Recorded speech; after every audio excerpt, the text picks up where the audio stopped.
Welcome back to Crossroads. We're celebrating women from the Minnesota Army National Guard here. They were stationed in Balad, Iraq, and they are in our studios to tell us some of their amazing stories. And there are She-roes this morning, and we just want to salute them, Andrea, Angela, and Michelle. Thank you so much for being here this morning on Crossroads. Well, thank you for having us. Now, tell me all about what you guys did. How long were you there? How much? I don't even know where to start because I just want to hear your stories. We see you on television and we salute your courage and your strength, but here I have you sitting in front of me and I don't even know. I'm just so blown away by your presence and by the work that you've done for our country that I don't even know where to start. Well, individually, specifically, we're both pilots. I'm a commissioned officer, she's a warrant officer, and Michelle is a non-commissioned officer. So we have different jobs. But individually, we start out to train ourselves to become pilots or to become commissioned officers. So that's a very individual story specific to our individual careers. But as far as the deployment goes, we mobilized in March of 2007. Went down to Fort Sill, Oklahoma, where we spent approximately 4 to 4.5 months training in preparation for our deployment to Balad, Iraq. We left for Iraq in early August of 2007 and just returned late July of 2008. And what was it like over there? What was your experience? You know, it was a very positive experience. You know, I grew up in the National Guard. I started when I was 17 years old, and we trained. And then actually to be able to go out and do what we, you know, been training to do for so many years is very exciting. Got to see, you know, a different perspective, you know, from the air, you know, the country and what's actually going on there. So, Michelle, what was your job once you got there and you were stationed? What were you guys assigned to do?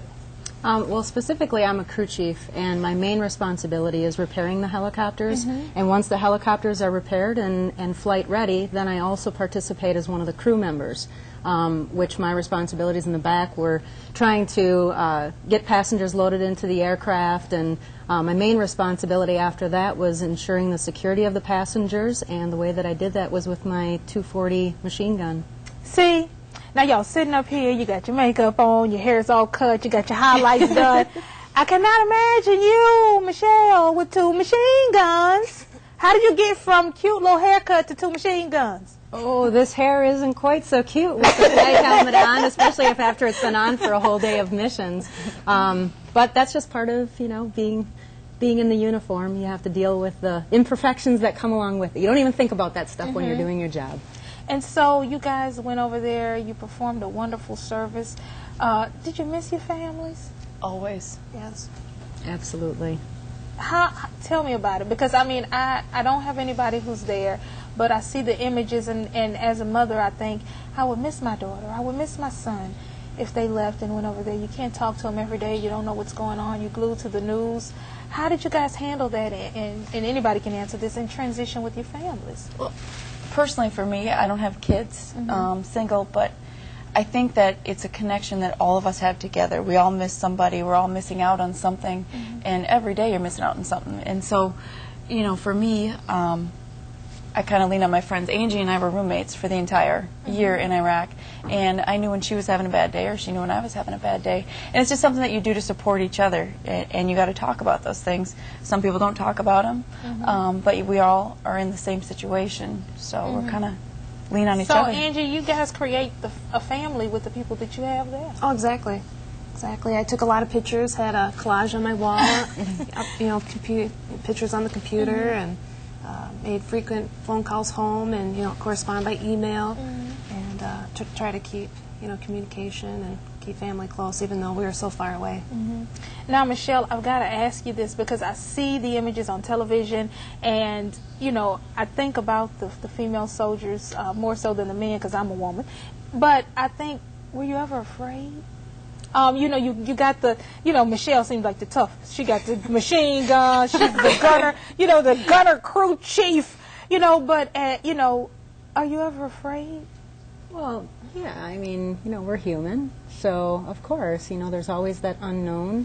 When you're flying over a danger zone, there's people there that are intending to bring harm to you, so of course there's a small amount of fear, but, you know, I really relied on my faith also. I relied strongly on God to protect me, and He did a fabulous job. So. And you guys are here. All the limbs are intact. All everything. And I'm just so happy to have you. We have a lot of young girls who watch our program, and they see you and they look up to you. What advice would you give them about pursuing your dreams, even in the face of danger? Because this, was a dream of yours. But in order to achieve it, you had to go through, some real shaky situations where you put your livelihood and your life on the line. I'd say follow your dreams. If there's anything out there that you would want to go and pursue, I'd encourage them to go pursue it. And, surround yourself with people that will help you attain those goals, no matter what it is. I guess I would think of the term as self-induced intimidation. People don't usually question you until you question yourself. And I think that when you start questioning yourself, it becomes very visible to those around you. So thus you're inducing your own intimidation. If you're confident and you know what you want to do and you want to do it, so you're going to go out and do it the right way, people aren't going to question you because you're confident in what you're doing. I guess kind of how I look at it. How do you look at it, Michelle? I agree with what both of them said. I started out in the military as military police. I've never, ever been the type of girl in any part of my life to just want to sit behind a desk and push papers or anything else. So I just encourage young girls, if there's something really adventurous that they'd like to do, not to allow stereotypes or any other negative connotations that are attached to that to prevent them from following what their heart tells them to do. And, I was going to talk to you about this. We're talking about stereotypes. You don't, you tell boys play with guns and be strong and be brave. And here we've got 3 beautiful women who are strong and brave and who handle guns. How do you avoid, Michelle, the stereotypes?